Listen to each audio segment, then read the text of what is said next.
as yoga therapists, we look at the actual pattern of posture and then your pattern of movement beyond the posture. What's your body doing once you start to move? What's your strategy? And then pointing out less optimal strategies and saying, look, you have really strong muscles that are available. They're just offline. Right. How do we get those back online to reduce your pain, to empower people to realize they have some choice in the matter, that they can consciously recruit a muscle, they can change their movement strategy, they can improve their posture so that they can breathe better, feel better, and still go up and down the stairs. How old am I? This is Sarah. We're yoga posers. She's trying to figure out how old she is. And I'm Jane. Which is a way of saying that we've been practicing yoga for a really long time. So many decades that we have to do the math. Yeah. And we practiced it a long time before we became yoga teachers. And we met in a teacher training in 2007, 18 years right now. Yeah, that's right. Yeah. So for what it's worth, we've been yoga posers for a long time. Yeah. So we spend a lot of time thinking about yoga and poses and how to do them in a way that serves us and then how to adapt them to a variety of different situations. And we wanted to share some of that thinking and wisdom with you and put it out in the community. So that's why we're here. And today we're going to be talking about a crescent lunge, a high lunge. And we might even get to low lunge. Yeah. And low lunge is a classic pose in yoga. Crescent lunge is a newcomer, probably like 100 years or something like that. But it wasn't one relative of the newcomer. It wasn't a classic yoga pose. And if I look at my yoga books,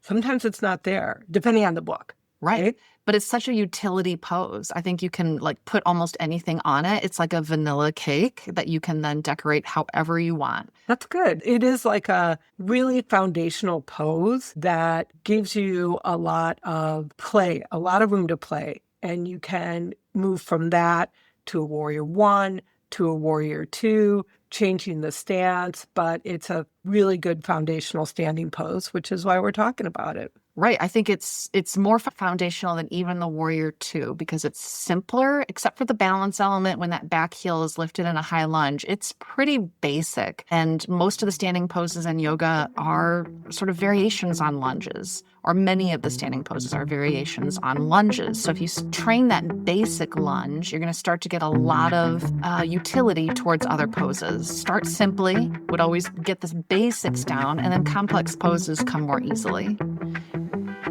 And so where do you want to start from this pose? Do you want to start from standing? Do you want to start from down dog? How are we getting to this pose? Often I've done it where we inhale, arms up, exhale, fold forward, and then step back from Uttanasana, step one leg back, and then suddenly you're in a high lunge. Yeah, which is a good way of saying that this is a pose with our hips square. Our hips are squared to the front. And whenever our hips are squared to the front, you will typically have your feet in alignment underneath your hips. So you're just taking one leg exactly back. You're not making your stance narrower. You're not making your stance wider, unless, of course, your body's unique structure invites you to do that. Yeah, I think that's a valid point to underscore because many people take way too narrow of a stance. And so sometimes the cue is your feet as wide as railroad tracks, which is much wider literally than they need to be. But I would say your feet as wide as the outer boundary of your pelvis. Yeah. It's a good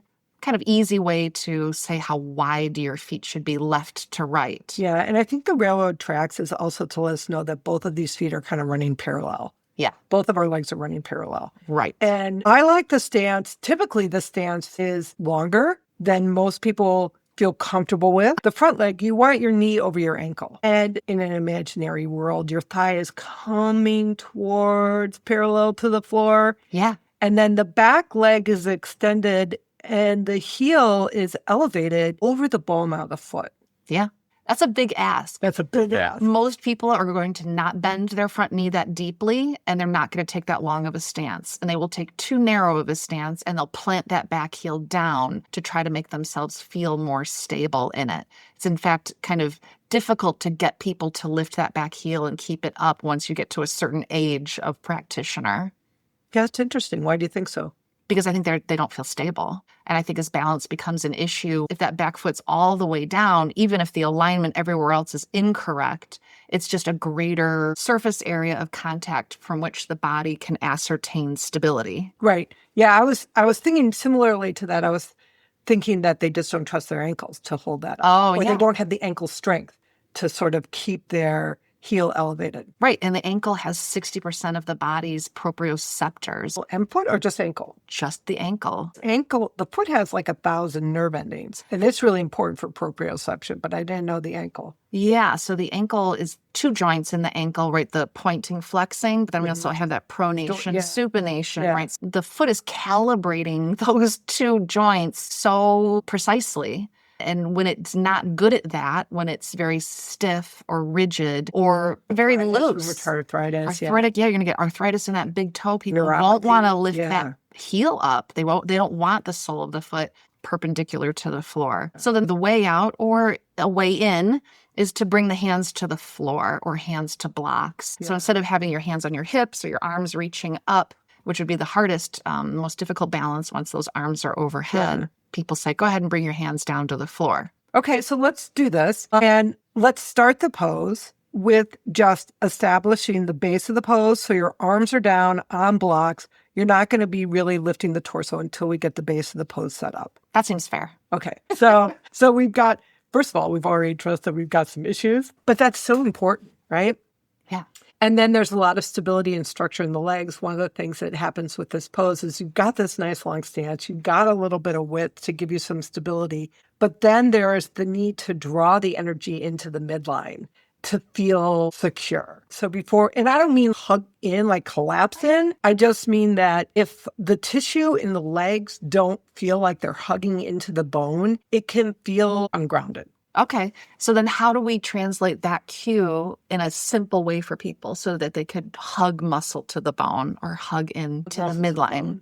Yeah. That's kind of an interesting feeling. And I think that that's the one sensation that students want to avoid in this pose is as soon as their hands are down, I think people lean on the blocks and put their weight in their arms and their legs relax. The quadricep muscles at the front of the thigh are the teenagers of the body, which seems so mean now that I have a teenage daughter, is to call them just coming out of a teenage daughter. Yeah. So she's familiar. Right. But meaning that if your teen needs a lot of sleep and it's hard to encourage them to do their chores and maybe they don't want to do their own laundry, they don't want to pick up or they want what's for dinner, but they're competent adults, right? So it's your quadricep is a competent, extremely powerful muscle that is extremely reluctant to do the work. And I think that hands down on blocks excuses people from using their leg muscles. And so I think Jane's cue, like hug the muscle to the bone, is a way of squeezing, contracting the muscles surrounding the entire thigh, front,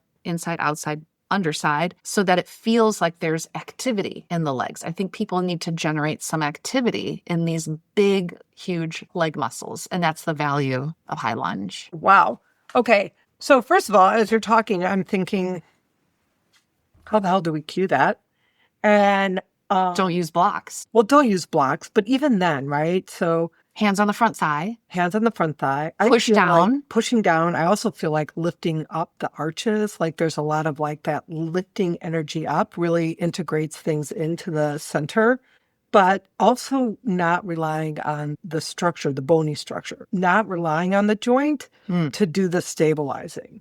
What do you mean? Well, and this is where I like to have micro bends. It's like, I don't want to just get the bony structure in place and then hang on the joint, right? The joint is in there, but the work's being done in the tissue, not in the hardware. Right. And that's where we start to think about that back leg as that's the leg that's going to hang in the joint, in the front of the hip joint. And that's extremely common. The glute is soft and flat as teachers when we're looking at students' bodies, and the back thigh is drooping. And that's when that femur bone leans into the thinnest, most delicate layer of the hip socket, which is exactly what Jane's talking about. And that's where you get the quad. You use your quad to lift the thigh back up I forward. disagreed. No way. Yeah. Oh my God. So it's hip extension. The leg is behind you. The glute and the hamstrings are hip extensors. They physically pull the femur bone towards the hamstring. And that's why I'm saying that glute is flaccid. And when people start to use it, you see the glute plump up more like a plum instead of wrinkly and flat. And so those muscles are designed to pull the thigh bone back and center it in the hip joint. Okay. I think that can be happening at the same time that the quad is supporting the thigh bone. I don't know that it's the prime mover to recenter the femur bone in the hip socket. I think it's a major player. It has to be participating. It has to be participating. Okay. So, and I'm thinking about what you're saying, and I agree that the quad's actual job is not to lift the femur bone up, right? To move it posteriorly. Yeah. But what I do feel is that when I'm contracting my quad, especially when our torso is not lifted, we're still hands on the block. I see. Right. That my quad can do that, right? If I lift the torso up, it's going to not help me that way. And that's why when I usually come to a crescent lunge and I lift my torso up, I always bend my back knee. I think that this is where it gets tricky when we talk about muscles in isolation because muscles don't work that way. Right. It's just, refining like, okay, well, what muscles pulling on what bones along what chain? And then there's lots of other jobs for muscles at the same time. Yeah, they work in relationship, and then there's the fascial connections and all sorts of things. The other hip collapse would be in the front leg. Yeah. So the pelvis tilting forward so much that there's a pinch in that front hip crease. Okay. So Jane talked about the hips being square. How would students know if they're doing that? Well, hopefully in your most basic teaching, you're teaching people to find their hip points, which is the ASIS, anterior superior iliac spine. Teach that lying down first. They're more prominent. But then when you come up to standing, there's many bumps. So it's the most anterior, the most forward, sticking out the most of the highest bumps at the front of your hip. And when those are level and square, there'll be less pinching in that front hip joint. When the front hip point crushes into the thigh of the front leg, which happens more readily when the hands are down on the floor or on blocks, that's when we get a pinch at the hip crease. That's when that joint, we're just collapsing to the joint, which... Yeah, I've even done this where I'll grab the front of my pelvis, the top of my thigh, and I'll pull the pelvis up as I press the head of the thigh down, and it gives you more space there. And it feels really nice. Feels good. This is a wonderful, wonderful cue. Yeah. Yeah. I think that that's one of the most valuable things that people can do. And it gets them to use their arms in a productive way instead of just leaning their torso on their arms. Now their arms are still stabilizing because they're on the front thigh. You're activating your abdominals because when you push down with your hand, your pecs turn on, which co-contracts your abdominals. So now you've got the core working in this pose. And then you're separating the pelvis away from that front thigh. It's a really great way to do that. Yeah, that feels really nice. Okay, so we're on the ground. We're shortening the stance if we need to because our ankle and our foot is compromised. It's likely we're shortening the stance. Sure. Yeah. A nice way to do this that might feel less yoga-y, but helps people start to learn the alignment of knee centered over ankle is to step from standing, step back into a lunge several times. Step back, step forward. And you could start into chair pose, Utkatasana, and then step back into a lunge. So you get people sitting as low and as comfortably as they can in Utkatasana. Step one leg back, step it forward, switch sides. And then they could go to the back of the mat and practice stepping forward into the lunge, taking the longest stance they can. That's going to give them a lot of dynamic movement skills. Right. Right. Which is actually just also is super good as you age to be able to shift the weight from one side to the other. That's a pretty big shift, but that's one of the classic practices for maintaining balance as you age is just the shifting the weight and taking these steps. So, and that, strikes me as it would be really hard to take the full expression of the pose if I'm coming from Utkatasana, maybe Utkatasana back, but I don't imagine I could get there stepping forward from one leg. I don't know. Yeah, I think it's interesting I like the stepping forward from the back of the mat because it it favors the back leg and it favors active hip extension so that the back body, especially the glute, which is more the side body, that lateral line, but still, and then the hamstrings are very active as you take that long to keep you anchored. Step to keep you anchored. Because most people kind of dismiss the back leg in standing poses. We should talk about knee past the ankle. So not left, right, but Forward in front of. it forward in front of, because that's a cue that's been around for a very long time that the knee should never, ever, ever go past the ankle. Well, never say never. Right. Number one. I think there's different reasons why you would have your knee in front of your ankle. I think that it's really helpful to give you some attention to maintaining and supporting a deep hinge in your ankle, a deep hinge in your knee, a deep hinge in your hip. I would probably move dynamically a little bit in and out because we want to sustain those hinges and the ability to do that. And again, coming back to the basic thing, so we can get up and down off the toilet when we're 90, but that's really helpful. It can create more load bearing on the joint, which also can be really helpful. But if it's not done well, or if you have pain in that joint, it can put you into a place of distress. I agree with everything that you've said. And I think the number one way that we're going to see that knee going past the ankle is stairs. And that's the one thing that people start to cut out of their life as they lose mobility, is they stop doing stairs. But stairs are so valuable to work the leg muscles. And every time you go up or down the stairs, your knee's going past your ankle. So training that in the low lunge, I think that would bring us to low lunge is the better place to do that. Better place than a high lunge. And it's interesting too, because you're talking about the stairs and the back body, right? And coming forward and using the back body. In our gait and in using stairs, one of the ways we can take so much of the risk of harm off the front leg is by engaging the back leg more efficiently and keeping adaptability and mobility in the pelvis and the hips. So, wow. I never really thought of this pose as being such a good trainer for walking. Yeah. And stairs. I like it. And you could even stand people up on a yoga block or across two yoga blocks. So they're standing on one foot, and then they could swing that leg forward and back to start to work with the idea of a psoas release. And we could talk more about that if we want to. But then practice the step down, which is something that we could borrow from physical therapy, as can you weight bear completely on one leg and then lower the other foot to the ground, either beside the block or in front of the block, or even behind the block, while keeping your hips square, while the foundation leg is not losing Tadasana. Yeah. So it's not twisting inwards. We're not losing that basic alignment,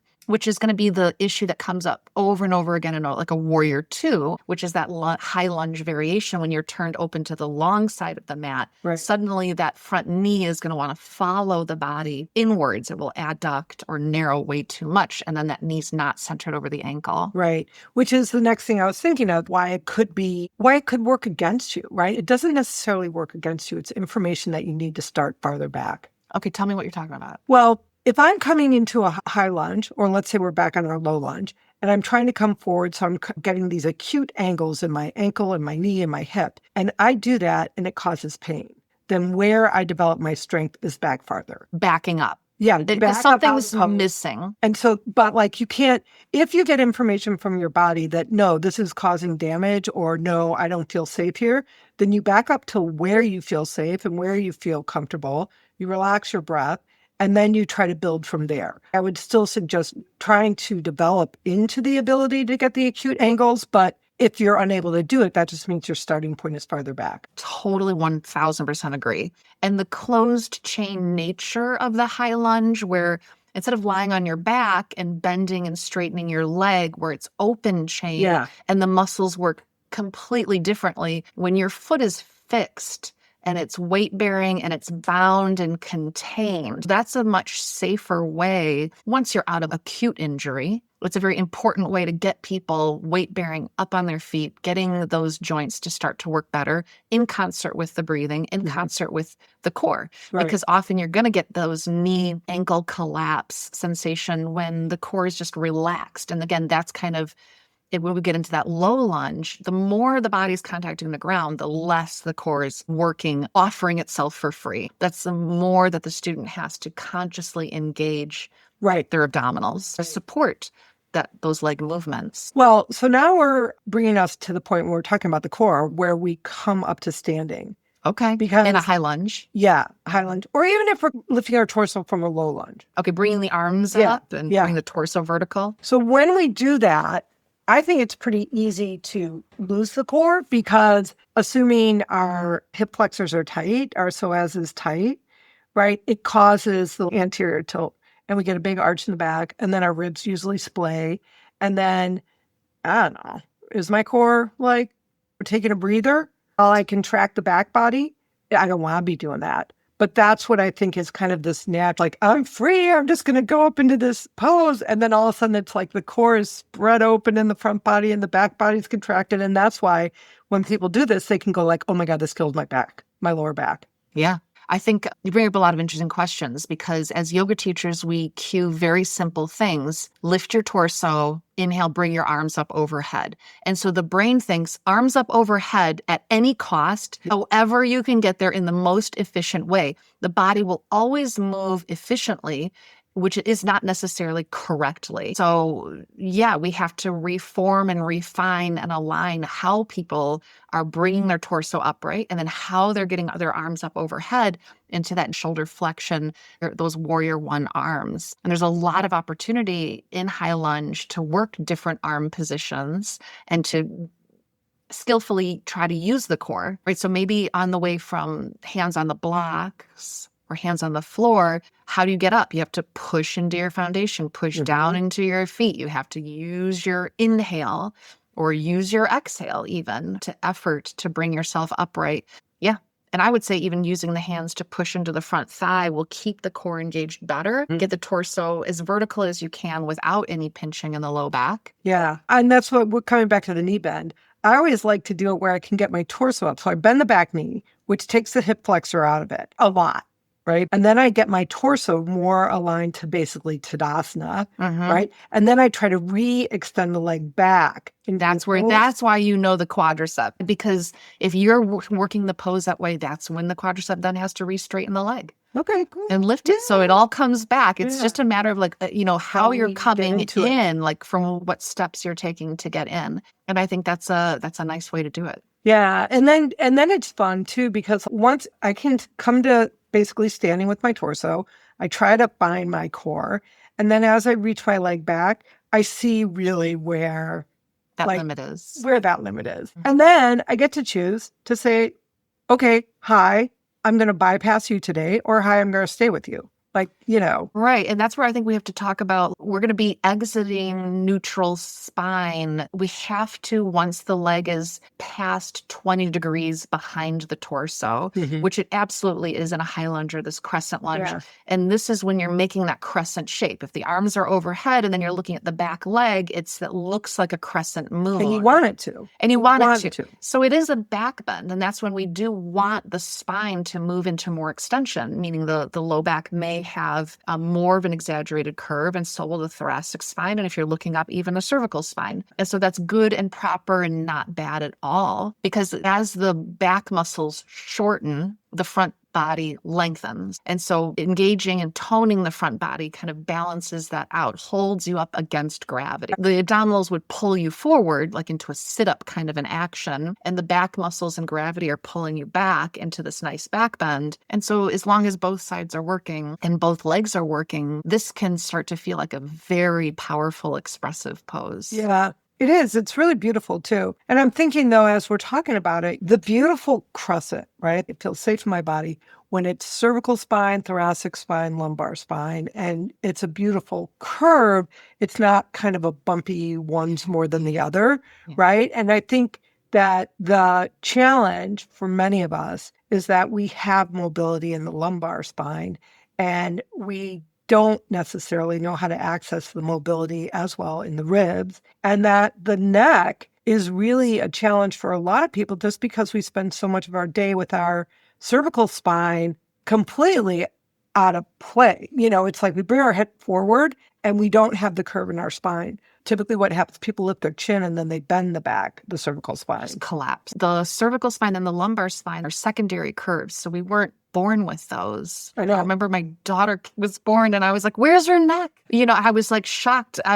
She was all in spinal flexion as we all start. And then they're like, do tummy time. So you put the baby on the belly and they start to lift their head, which contracts all these muscles in the back body. That's how those curves are created after birth. Yeah. Right? That those come into the low back as the baby pushes up with the arms and learns then how to sit up. Their first little cobra. Their first little cobra, and they hate tummy time. I mean, almost universally, just as much as adults currently hate tummy time in yoga, like prone poses on your belly, doing these back bends. It's hard. We'd like to curl up into child's pose because that's just more comfortable. The other thing about those curves is that they're not well supported by a frame or a cage of stability, a bony cage of stability. So the neck spine has very high mobility, so we can look and see, look around us. Evolutionarily, that was important. And then the lumbar spine allows for that flexion, extension, and side bending extremely well. And then the thoracic spine, the rib cage, once you get that cage of bone there, it's a lot stiffer. Yeah, because it's supposed to be guarding and protecting. It's got a lot of things to protect. Your heart. The heart and the lungs. Right. But the other thing when you were talking about the development of the cervical and the lumbar spine is those two curves work in sympathy. They work at the same time. And so that's also really helpful for me because if I'm watching TV and my head is forward, I'm rounding in my back. Right? I don't have to know whether or not I'm dumping into my low back. I can just look at my neck, or I can just look at my back and think what I'm doing with my neck. They just work in relationship with each other. That's an off the mat kind of easy way to track, to understand what's happened, to start to feel. And that's what we want out of the yoga practices, students starting to become aware of the spinal position. I feel like yoga is the manual to the human body where people become well-versed in understanding that they have choices as to the position of their spine. These aren't fixed things. Even people with scoliosis and other structural issues, there's still an awareness of the position of the spine. That's extremely crucial to maintaining longevity and functionality in our bodies. Yeah. I'm almost thinking in this conversation that would be fun someday to do a primer for Crescent Lunge being belly back bends. Yeah. As we were talking about, I was thinking even pigeon is a variation of a lunge. Yeah. Yeah. It'd be interesting to do a primer. One of the other things that I'm seeing as a teacher that we could look for is that front thigh, including the outer hip and buttock, need to be parallel to the long edge of the mat in the high lunge and in the low lunge. Yes. So what will typically happen is the femur adducts, meaning the front knee falls in towards the midline. And correcting that is important to every other single standing pose. And when it's not correct, the misalignment is the highest correlation with knee pain. So is when that thigh adducts and the thigh overly internally rotates, that's when we get knee pain. So we want to correct it in easier poses, right? Like as you were saying, simpler poses, low lunge, high lunge, and then warrior two, which is harder. Then triangle, which is even harder. Then Parsvottanasana pyramid, which is harder. Warrior one, it gets hard. Anytime we start to bring the torso more upright, when the body's used to sort of collapsing inwards to find that balance, we have to learn how to activate the muscles that widen the knees, those hip abductors, those glutes. So I have been talking about buying some twirling batons for a while now. I really want to get some because I know, you're like, why is this? Because I think a baton is very good to understand that when I have my femur bone, right, I've got one end in the hip joint, one by the knee. If I take the knee and pull it in, the other one's going to have to go wide. Yep. Right? It's just very much such a good tool. Yeah. And it would be fun to twirl around. Maybe it would help my finger dexterity. Yeah. But it's really nice to see that because then it's all a matter of finding balance. And it's like, what do I need to do? What do I need to strengthen to support this? And just to start to visually see that. That's such a great, we need to get like the marching band super pack of batons. Give them to everyone, Right. Put our logos on them. Yes. That can be some merch coming soon to this podcast. Right. Yoga pose. Twirling batons. I love it. But yeah, I haven't really thought about how much this pose offers to us. And you were talking a little bit about the breath and coming in and up with the breath. And typically in a yoga class, this feels like an inhale. And I really like anything that requires effort to be an exhale, because the exhale is where you recruit the energy from the base of the core, the pelvic floor, where the tissue moves into the center and rises up through the center. We'll have a huge conversation on breath and how to use breath. But I think if you're practicing this pose, you should play with the breath in a way that, first of all, lets you experience the pose, right? So you don't want to get stuck in your head and be like, am I breathing in? Am I breathing out? What am I supposed to do? And inhale is a lovely way to think of expanding and lifting up. But if you play with the exhale, I love to think of the exhale as like you're gathering the energy of that earth energy in. It's coming in the base of the core and it is lifting you up. It's like the energy from the earth is letting you rise up on an exhale. And so that would be my preference, is to practice it with an exhale. Right. And I think that if someone's in that more lumbar extension pattern where they tend to have way too much lumbar curve, then coming up with the exhale, or if they have pelvic floor instability, which goes hand in hand with too much anterior tilt, too much lumbar extension, then rising with that exhale is going to be a better strategy for them, because they're going to lift up so easily just by overextending in their lumbar spine. So this will slow that down. Cool. But abdominals also compress the spine. So if I'm thinking, if I have like an older, very stiff person, I'm thinking particularly of male older students that I have who are very active and their spine is extremely compressed and they have very little mobility there, then I'm thinking for them that inhale, we're trying to make space. And that's where the inhale physically does lengthen the spine. Yeah. And so this is a perfect opportunity to promote the work that Sarah and I do as yoga therapists, working with the tools of yoga with an individual person. We just adapt the tools, whether that's the asana, the breath, the energetics, and we take a look at it and it's like, what are we trying to accomplish here? Yeah. Where are your restrictions? What's getting in the way of you having more freedom, more mobility, more ease?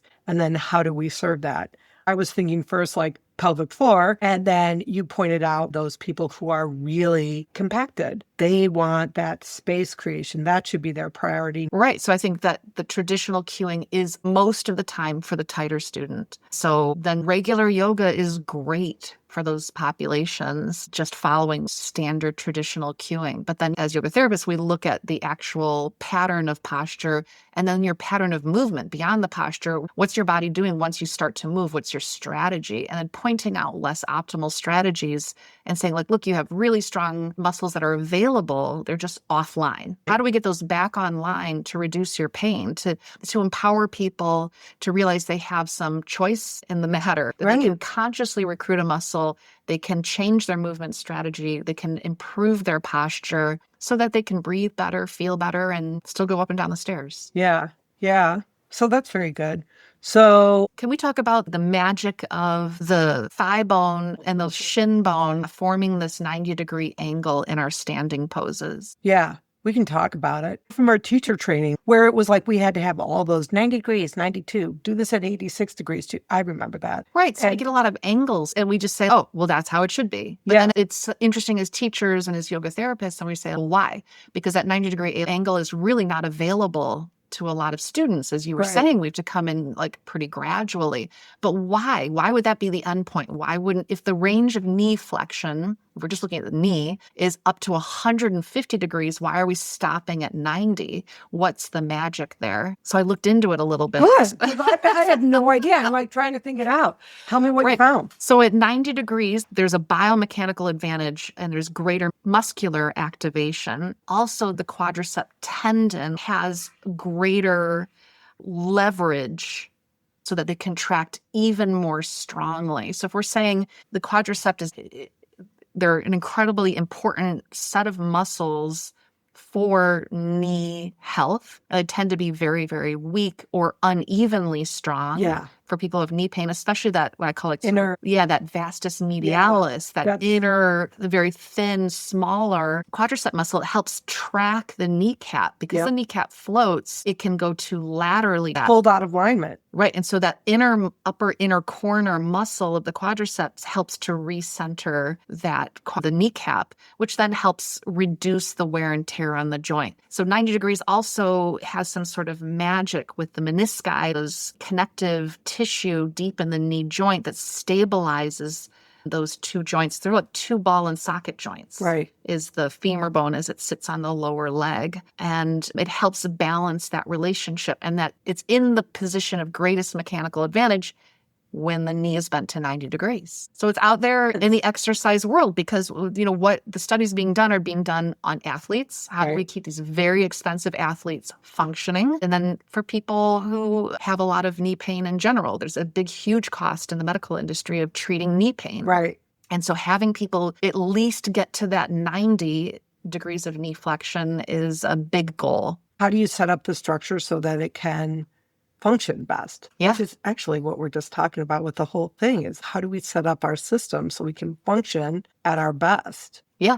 And I think coaxing people throughout the length of their practice session, whether it's individually or in a group class, coaxing them deeper and deeper into that 90 degrees of knee flexion is something that's entirely possible if done safely and gradually as the body builds heat and the muscles get a little more pliable and they can move there. It's just a matter of tolerating the work in the thigh. So for most people, they're just not used to their thighs working that hard. It expends lots of energy. It releases lots of heat in the body, but it's so valuable. And most people can do it if they're not in an acute phase of knee injury. Right. Well, no, I'm thinking about it, like most people can do it. So I'm thinking about all the people I work with, knee difficulties, and I'm thinking about like how much of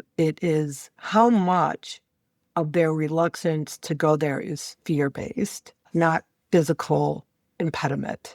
So if we say the range of motion in the knee is 150 degrees, 90 is extremely short of that. Yeah.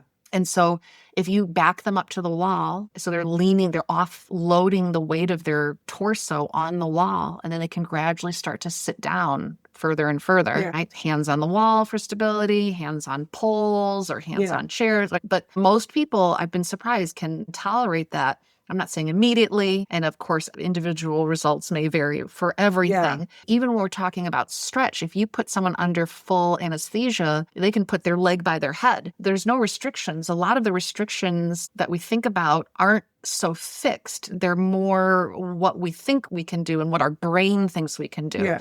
And while there's no functional value of putting your leg by your head, and that doesn't mean we should all try to have that range because it's not functional, but a lot of what we're learning how to do when we stretch and lengthen muscles over time, and the quadricep is lengthening and contracting. It's an eccentric contraction when we bend it to 90 degrees in that high lunge. A lot of that is just building the nervous system's tolerance for that level of activity. Right, which is where you're going to get growth. Yeah. Right, we're just not going to experience growth without challenging our boundaries. Sadly, that's the same with all of our rest of how we live. All the crap. Everything. All the stuff. Everything's an opportunity for growth, but we don't get there unless we kind of get outside of our comfort zone. And that's where alignment is a training ground for the intensity of life. Like alignment yoga, where you sit into a pose and you hold it longer, builds that endurance. Like, I didn't think I could. Never will I be able to. And yet, over time, you can. And that edge, right? Yoga teachers talk about edge. Finding your edge and discerning where that is an important skill based in physical reality, mental perception, and just emotional wherewithal.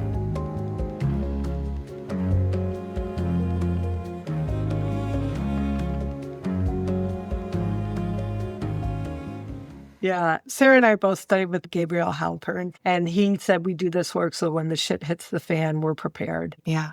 So we can see what's here. We can be with what's here. We can work to find ease. We can work to find grace. We can work to find ways to adapt. We can still participate fully in life, whatever the circumstances may be.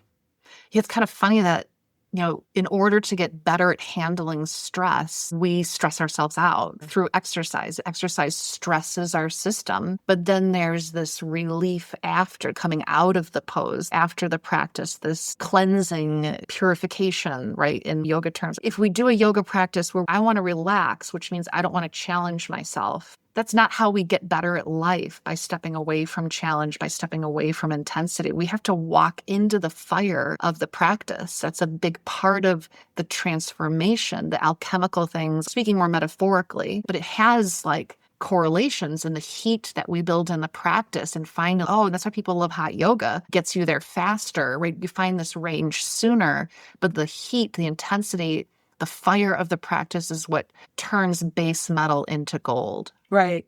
If we're trying to find a place of ease and we're contracted, or we're coming to the class and we're just like, I'm really stressed out and I just want to relax, you can't release the system of the stress without doing something, like you said, that creates heat, that creates an opportunity to burn it off. And so some of the more prescriptions for dealing with people who are really stressed out, take them through something that exhausts them, and then they can settle down. But if I take someone who's wigging out or has just had the worst day and I say, lay down on the floor, that's going to make them insane, more likely than not. So you come in and you go, you're going to have to like exert and release this energy. It reminds me of a pediatrician used to say about one of my kids who had a lot of energy. She would say, just have him press against a wall, have him use his quads, his glutes, his hamstrings, and his arms, and just try to move the wall for as long as he can so that he could then release that energy and get to a place of calm. Yeah. It's a powerful thing that we need to start to understand ourselves just as creatures, that our brain is mostly there for movement, and that without movement, we're like animals trapped in a cage. We're like a dog that needs a job. We need tasks that involve movement. We need that to soothe the body. Movement is a crucial piece to becoming embodied, to get out of our head and to find some peace in this life. Yeah, and I think this is the perfect tie-up to it all, that as we're aging, left to its own devices, aging contracts us and yoga expands us. And that's why I think this practice is so powerful. And that's why I think it's so powerful as we age. Expanding doesn't always mean we can continue to do everything we did when we were 20. It just means that we can continue to grow with whatever the situation is. And we can adapt, and we can be intelligent and informed and discerning in how we continue to move forward in life. And that's why we're yoga posers. That's right. Pose is the way in. Thanks so much for listening, and we'll see you next time.